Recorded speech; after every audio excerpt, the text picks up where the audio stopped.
कुंभकर्ण के पूर्ण जन्म का रहस्य जानेंगे तो दंग रह जाएंगे।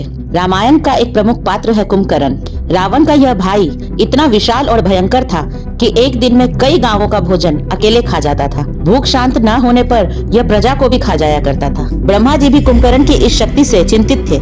इसलिए जब कुंभकर्ण ने ब्रह्मा जी की तपस्या की तो वरदान मांगते समय देवी सरस्वती कुंभकर्ण की जिह्वा पर बैठ गई। परिणाम यह हुआ कि कुंभकर्ण ने इंद्रासन मांगने की जगह निद्रासन मांग लिया। ब्रह्मा जी मुस्कुराए और तथास्तु कह दिया ताकि सृष्टि की रक्षा हो सके।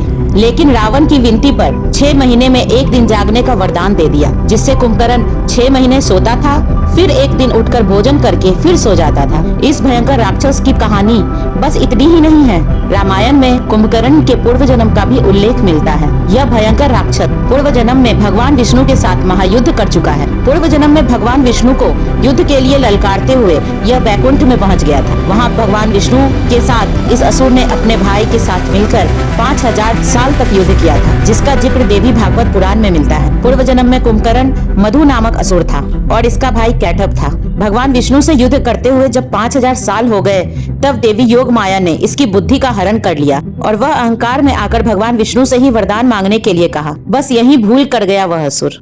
भगवान विष्णु ने कहा कि तुम अपनी मृत्यु का उपाय बताओ। अपने ही वचन में फंसा हुआ मधु कैटभ अब कुछ नहीं कर सकता था।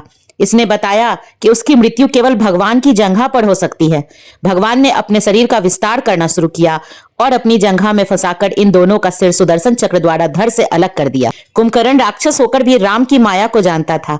इसने रावण को समझाने का भी प्रयास किया था कि राम कोई सामान्य मनुष्य नहीं है, इनसे युद्ध करके राक्षस जाति का विनाश होना तय है। लेकिन रावण अपने अहंकार में चूर था। उसने कुंभकर्ण को ही बुरा भला कहना शुरू कर दिया और अपनी अंत का कारण बना।